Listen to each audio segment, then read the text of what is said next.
Kelee Ringo heard all the chatter yesterday about Jaire Alexander, and he stole the show today at mandatory OTAs. We'll break it all down on today's edition of the Locked On Eagles podcast.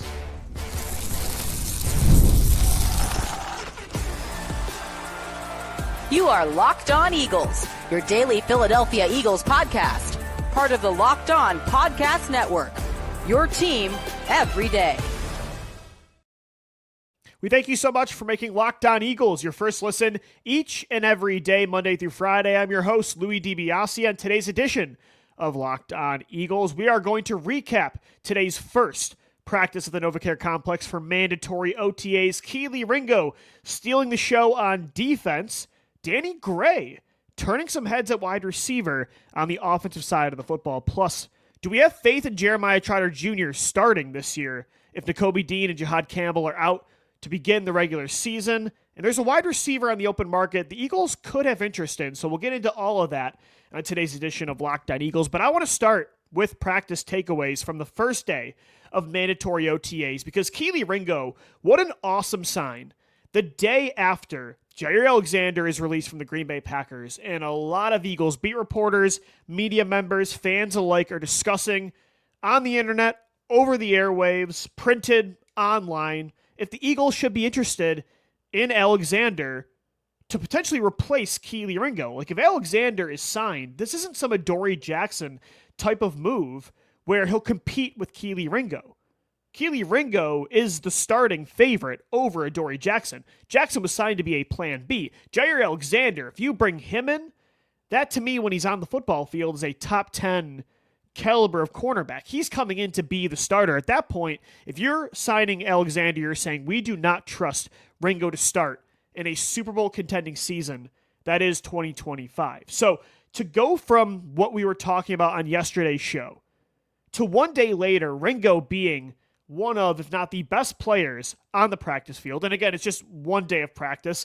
No pads for, 7-on-7s, 11-on-11s. But to see him kind of steal the show the day after all of the chatter about potentially replacing him is a really encouraging sign.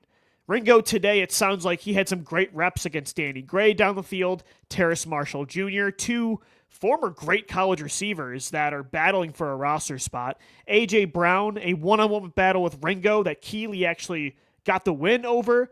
This was from Elliott Shore Parks. Kelee Ringo with some nice one-on-one coverage of A.J. Brown in a team drill. Looked like Hurts wanted to go to A.J., but Ringo had him covered deep. Ringo had a great pass breakup against Danny Gray during situational one-on-ones.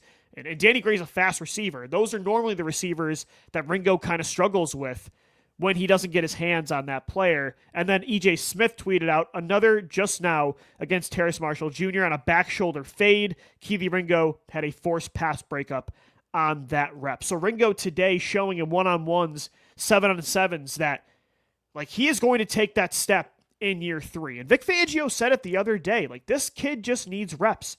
He needs reps to learn the position, to fully develop like Nolan Smith did last year and Quinyon Mitchell did and Cooper DeJean. On the show yesterday, I did say in a vacuum, I would have interest in Alexander now that he's a UFA, because I do think he's, when he plays, one of the best cornerbacks in football. I think he would be an upgrade this year over Ringo and Adoree Jackson. I like the idea of making a move for the short term to win a Super Bowl right now. In the vacuum of Vic Fangio not loving Kelee Ringo, I like the idea of Alexander, but not in a vacuum. If it's Kelee Ringo starting this year, giving him a true chance to develop as a long-term starter opposite Quinyon Mitchell and Cooper DeJean versus one rental year of Jaire Alexander who's trying to simply reset his market and cash in the 2026 offseason, I would still prefer the route of letting Ringo grow into this position. And that's what he was doing today. Again, it's one day of mandatory OTAs, but being an Eagles cornerback in practice is no small feat. Like, he has to go up against two of the best wide receivers in football every single day, and A.J. Brown and DeVonta Smith. And to hear that Ringo is winning some one-on-one battles with A.J. Brown, who PFF said the other day is the number one ranked wide receiver in all of football, like, that's a really good start to the summer for Ringo. That's going to help him gain some momentum, making sure he holds off Adoree Jackson, making sure, like, that kind of day is going to help him convince the Eagles they don't need to go out there and sign Jaire Alexander. Like if he went out there today and got absolutely torched by A.J. Brown or Danny Gray or Terrace Marshall or DeVonta Smith, whoever he's going up against, and he just continues to not really impress Vic Fangio, Howie Roseman is always going to turn over every stone to improve this roster, even if he does believe in Ringo. So these kind of days, it might seem like nothing, but that day that Ringo just had, a day after a very good corner that could be interested in coming to the Eagles just got released, like that's a big win. That's adversity that Ringo overcame, whether he's listening to the outside noise or not, because even if he's not, if he's struggling in these practices, the Eagles are going to consider other options. Like they, I think, really like Ringo, but I don't think they're committed to him like they are Quinyon Mitchell and Cooper DeJean, where they're supporting those guys unconditionally. Those are first and second round investments. Like, yeah, they traded a future third for Kelee Ringo, but I don't think they see him as a must-have pillar of this defense that they have to see through every opportunity to make him that guy. So Ringo's got to go out there and earn it. Last year, Fangio preferred Isaiah Rodgers despite the investment that Howie Roseman made in Ringo. So Fangio's already proven that he's not going to give Ringo special treatment because he was a draft pick that they invested a lot in. So he's got to go out there and earn it, and it sounds like today, so far, he's doing just that in practice. And again, Danny Gray, Terrace Marshall Jr., whatever players, right? Big names coming out of the draft, at least for me. I liked both of them coming out of SMU and LSU. Guys that are just battling for a roster spot, but like they're two players that I think have a very interesting skill set that are no easy covers. Like Danny Gray was one of the most explosive receivers coming out of that 2022 NFL draft. Terrace Marshall Jr. is a former day 2 pick that me and Gino both at the time loved coming out of LSU. A taller receiver that is a really good wingspan. Like Ringo winning those battles is good. And then to go up against A.J. Brown one-on-one, A.J. Brown is literally the best receiver in football in one-on-ones from a statistical standpoint. He is the best receiver in those situations. To win those one-on-ones is really impressive. So a big day for Kelee Ringo to start off, mandatory OTAs. That's my biggest takeaway. A couple other things, though, was the fact that Danny Gray on the other side of the ball is turning some heads on offense with his explosiveness. And I like that because when you look at beyond DeVonta Smith, A.J. Brown, and Jahan Dotson, that wide receiver battle is wide open. Like, yeah, I think they'll prefer Johnny Wilson to win a spot and Anais Smith draft picks from just a year ago, but I don't think they have guaranteed roster spots. Danny Gray could go out there and win a spot against them, against Terrace Marshall Jr. He has that niche of sub 4.3 speed that could really intrigue the Eagles to want to keep him as a kickoff returner, a punt returner potentially. Like they don't want Cooper DeJean, in my opinion, to be returning punts this year. He has like legit elite long range speed. They could use him in that way. The Eagles like to throw the football deep. Maybe they want that niche role on their roster, even as their 5th or 6th receiver. Like Danny Gray impressing, I don't think that's a nothing story either. He's a player that I really liked coming out of college. He has a very interesting skill set. And in that wide open battle behind the top 3 of Smith, Brown, and Dotson, that role with that long range speed, if he's winning reps in practice like he's been doing so far throughout the spring, it seems like the media has been very impressed with him at each practice they've been to. I think he can make that roster. So that's a big takeaway on the offensive side of the football as well. Big winners today, Kelee Ringo, Danny Gray. Seemed like Jordan Davis and Jalix Hunt were consistently getting to Jalen Hurts, even though, again, not padded, no tackling. But that's important too because those two guys have to replace a lot of pass rushing snaps left from Milton Williams, Josh Sweat, and Brandon Graham last year. So those two, they need to break out as pass rushers in 2025. So overall, I think a very promising first day of mandatory OTAs for the Philadelphia Eagles. Some young players shining on both sides of the ball. There is a young player on defense, though, that might have a bigger role than we think to start the year. I want to talk about my confidence in Jeremiah Trotter Jr. in the linebacker room. Spoiler alert, I feel better about Trotter than maybe others do. We'll get into that coming up next right here on the Locked On Eagles podcast. Today's episode of the Locked On Eagles podcast is brought to you by Monarch Money. Ever check your bank account and wonder, where did all my money go? Well, between dining out, That's a problem of mine. Online shopping, that's a huge problem of mine. Just bought this hat on eBay. And entertainment, it's easy to lose track of your finances. That's where Monarch Money comes in, your personal CFO, giving you full visibility and control over your money. Monarch Money isn't just a budgeting app, it's a complete financial command center. You can track all your accounts, investments, and spending in one place. So you stop just managing your money and you start building wealth. When I started using Monarch, I realized just how serious my spending habit was on food delivery. Now I budget smarter and I save a lot more. Instead of juggling multiple apps, you can use Monarch to check your finances, track spending, and even plan long-term goals. So take your control back of your finances with Monarch Money. Use the code LOCKEDONNFL at monarchmoney.com for 50% off your first year. That's monarchmoney.com, code LOCKEDONNFL for half off your first year. The Philadelphia Eagles hit the practice field today for mandatory OTAs at the NovaCare Complex in South Philly. Big winners, again, like I said, Kelee Ringo, Danny Gray, Jordan Davis, Jalix Hunt. Those would be my top four based on reports from inside the NovaCare. One young player as well on defense that is getting more first-team reps because of injuries and because he's a year older in this system. And I think the Eagles are expecting some big things out of this guy, is Jeremiah Trotter Jr., who got the majority of first-team inside linebacking reps today next to Georgia rookie Smael Mondon, as Zach Baun was not practicing. Jahad Campbell with the shoulder injury participated with his helmet on in certain, walkthrough drills, but, he's not participating full go either right now. We know Nakobe Dean's going to be out for the foreseeable future, as Vic Fangio alluded to last week.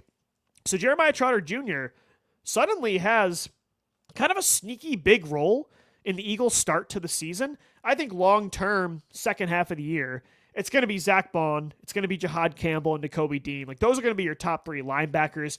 Trotter, ideally, if everything goes right this year, is your fourth guy on the depth chart at inside linebacker. But Trotter's going to have potentially a starting role to start the 2025 season. And for me personally, I think he's more than capable of filling in for Dean and Campbell. I'm very confident right now that for what Trotter's going to be asked to do, that the Eagles are going to be just fine at linebacker to start the year. And again, it's not ideal. Nakobe Dean, I do not think is going to start the regular season. I don't know if he's going to miss the first half of the year, but I think he'll be placed on the PUP list, so he's going to miss at least a month of time. So it's not ideal not having Nakobe Dean in there, a very underrated part of your defense last year. Jahad Campbell, I don't know what the timetable is going to be for him. Nick Sirianni said today that he didn't want to put a timetable on Jahad Campbell's progress. He did have a helmet on today, so that is encouraging. But when you look at it, when you look at what happened last year with Cooper DeJean, when you hear what Vic Fangio said about Campbell last week, that he might not be practicing until August, that also tells me that Campbell might not have a big role to start the season either. It's not going to be just Nakobe Dean out, but it might be Zach Baun and a lot of Jeremiah Trotter Jr. Like Campbell, even if he does make it back in time before the regular season, maybe he gets some preseason reps. Fangio wants a rookie to get that on-field experience before he thrusts him into the starting lineup, especially if it's the first time he's learning in this kind of system, especially if he's learning still a position like linebacker inside that Campbell's still, pretty new to, right? I mean, he was an edge rusher until he got to the University of Alabama. He was recruited to be a pass rusher. So you look at what happened last year with Cooper DeJean. He was out for a few months with that hamstring injury, got the mental reps. Like Sirianni said today, how important it is for Campbell to still get these mental reps like DeJean did last year. But if you don't get those on-field reps, Fangio's not going to, I don't think, is going to play him right away. So DeJean didn't get into the lineup until after the bye week. So the first month of the year, he was a backup behind Avonte Maddox. I could see a similar thing happening with Campbell, where to start the year, it is Zach Baun, it is Jeremiah Trotter Jr. So with all that being said, Trotter's going to have a role. And I am pretty confident, even though the inside linebacking room is going to look really thin on paper, Trotter, to me, can be a guy that gets you through a month and a half as the player that gets the second most snaps at inside linebacker. Like, sure, is he a very high ceiling type of player? Is he a long-term starter at this position? I would say no. I do think at times he's a liability in coverage. He's not the biggest linebacker. He's not the most athletic linebacker. But I do think he's a very high floor player. He's very good against the run. He's a really good tackler. He's got really good football instincts and football IQ. Can you blame him? Like, his dad is the X-Man, Jeremiah Trotter Jr. So I think you saw that at Clemson. I'm confident too because last offseason during training camp, there was about, I would say, a week or two that went by when we started to realize that Devin White might not be the answer. He wasn't looking great in the summer camp and then the preseason. Zach Bond, I still was skeptical, could make the switch from edge to inside linebacker. Nakobe Dean was having kind of an up and down summer. There was a time that Trotter Jr. was making the most plays in camp in the preseason where I said it on the show at the end of July or the beginning of August, Trotter might be their best right now. Trotter Jr. might be their best performing inside linebacker. So I thought he had a really good summer. I really liked what I saw from him on special teams this year. To get you through until Campbell and Dean are ready to take over, I think Trotter's going to be fine. And I do think Fangio is going to protect him where he's not going to put him in positions where an offense can just pick him apart. I really also do think that second linebacker to start the year will play less because I think they're going to use some more DB heavy looks. I think they're going to play more dime packages where, right now Vic Fangio is experimenting how to use Cooper DeJean in different ways. Like, could Cooper DeJean be used like Malcolm Jenkins in the past where Malcolm Jenkins used to be your dime linebacker? Like, could that be Cooper DeJean? Could that be Sidney Brown? And you start to use DeJean, Drew Makuba, Sid, all in the field at the same time with Quinyon and Ringo and Reed Blankenship. I think there will be packages where there's 6 defensive backs on the field, especially with Nakobe Dean and Jahan Campbell potentially not playing right away. So when you combine that with Trotter Jr.'s floor, the really strong summer I thought he had last year, his overall pretty safe skill set, and the defense he's in with the studs behind him and in front of him, I'm not really all too worried about inside linebacker. Again, I would be if, this was like 2023 and they let Zach Bond walk and they didn't draft Jahan Campbell, and it's like, okay, Trotter's going to be the guy and some other cheap veteran free agent you brought in. I'd be concerned because, again, I don't think Trotter is a long-term starter on defense, like an every down linebacker. But for like the primary backup on the inside, I think he can be a top-tier backup linebacker in football. I think as a 2-down backer, he can be a good player. Like, if he's your new version of Oren Burks, that's great. And I think that's what he'll be so far to start this year, and I'm confident that he'll be okay in that role. Smael Mondon, too. I'm just saying, he got first-team reps today next to Jeremiah Trotter Jr. I like his skill set. He's not as safe of a player, a lower floor, but he's athletic. He is very rangy, explosive. He's good in coverage. I think he's a better player in coverage than Trotter. I think he showed that on tape at Georgia. I am kind of interested to watch Mondon on tape this year, too, when the preseason rolls around to hear how he's doing in training camp. He's an interesting player to keep an eye on. The linebacking room right now, with Dean out and with Campbell, just kind of learning the ropes and still dealing with that shoulder injury. Like receiver I was talking about on the depth chart, it's kind of a wide open battle. There aren't a lot of options there. So Trotter Jr., Mondon, reps are there for the taking. And right now, it looks like those are going to be the 2 guys behind Zach Bond that Vic Fangio is going to rely on. And like I said, I'm confident in Trotter Jr. I think he's going to play more than we think to start the year if Campbell doesn't right away have a big role and Dean is on the PUP list. And I think he'll be just fine. I think number 54 will be just fine. All right, guys, we'll wrap up this Tuesday edition of the Locked On Eagles podcast. Coming up next, thinking about Danny Gray today. If he does not earn a job and make you feel good about the wide receiver rotation, and Johnny Wilson doesn't either, Anais Smith, Jahan Dotson's only on a 1-year deal, is there a receiver in the open market that we haven't talked about that the Eagles could be interested in? And this is a big-name veteran. I'll get into why it could make sense coming up next right here on Locked On Eagles.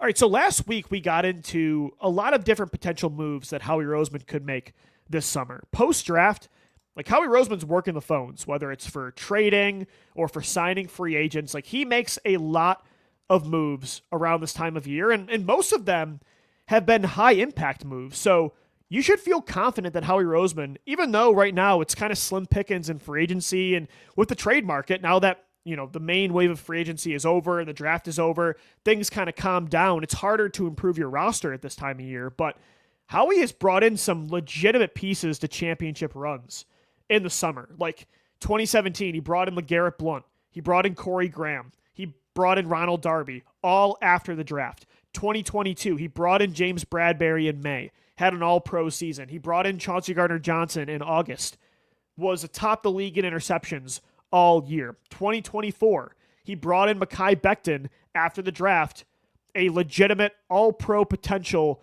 right guard last year in between Cam Jurgens and Lane Johnson. So he's always working the phones. He's made some big moves this time of year. Last week we were kind of discussing, could he bring in an edge rusher? Could he trade for, a tight end? Could he trade for one of those Packers wide receivers? And this is a big if, because I am confident in some of these young players that they could step up. But let's say that, Dotson is who he is. He's on a one-year deal. The Eagles denied his fifth-year option. Let's say beyond those top three, DeVonta, AJ, and Dotson. Let's say Johnny Wilson just still cannot catch the summer, and he's not really showing much improvement as a separator, for a receiver that size, which a lot of the times is a bugaboo for that kind of prospect. Let's say Johnny Wilson doesn't really take that next step. Ainias Smith is just a guy, right? And Danny Gray, for as excited as I am about him as a training camp, just overall Eagles and draft nerd, I like Danny Gray, but let's say he's just not worth keeping on the 53-man roster. And same goes for like a Terrace Marshall Jr. Could the Eagles sign another receiver that we haven't really thought of? And this is a move that's very similar to what they did in 2023 when they brought in Julio Jones. And I know that makes you instantly not want to hear this suggestion. But I do think that Amari Cooper, who is on the open market right now, could be an interesting upgrade in the Eagles receiver room if none of these young guys really step up. And if they want to add another player to rotate in with Jahan Dotson, they want a veteran that maybe wants to ring chase. Amari Cooper is somebody interesting that I haven't brought up on the show yet. And Amari Cooper is not 2023 Julio Jones. Last year wasn't anything spectacular. Definitely took a step back. It was his worst statistical season in his career. Only had a little over 500 receiving yards and 4 touchdowns with the Browns before he got traded to the Bills. That was his total statistics, his total box score when you combine Cleveland and Buffalo. Was pretty banged up. Didn't look all that explosive last year. Is that really an upgrade in the receiver room? I actually think it is. Amari Cooper is only 30 years old. He did have 1,000 yards in 2023. Julio Jones, when he came to Philadelphia, was 3 to 4 years removed from his last most recent 1,000-yard season. Cooper did it in 2023 for a playoff Cleveland Browns football team led by Joe Flacco. Amari Cooper last year, even with the Bills and with the Browns, had some good games. But I think he was dealing with some injuries. He went to a new offense that was, in the middle of a playoff run, kind of fell out of favor in that lineup. Is Cooper who he was with the Raiders in his prime, the Cowboys, or even early on with Cleveland a couple of years ago? No, he's not that explosive anymore. He is 30 years old. But for the Eagles, if Cooper wants to pass up more targets, more opportunities to get the football for a chance to win a Super Bowl ring. He's had some really productive years since 2014. He's had a lot of 1,000-yard seasons.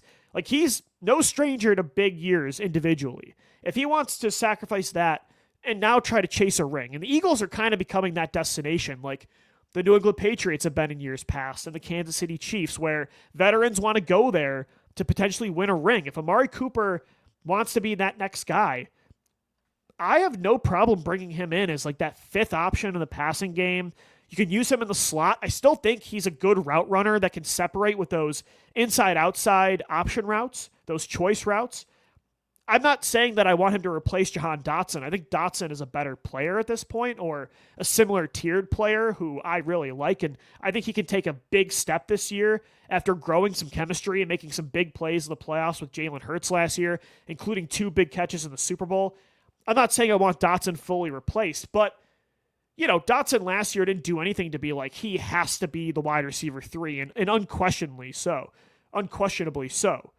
I don't mind at all the idea of a rotation of Dotson and Cooper as that third receiver. And again, a lot of this is dependent on what these young guys do in OTAs and training camp. Johnny Wilson, Anais Smith, Terrace Marshall Jr., Danny Gray, who I'm really excited about. Those guys can earn a spot and again, hold off these veteran signings like potentially Kelee Ringo is for Jaire Alexander. But if they don't, Amari Cooper, and again, it's a big if too, because I think he'll have better opportunities elsewhere for a bigger role and for more money.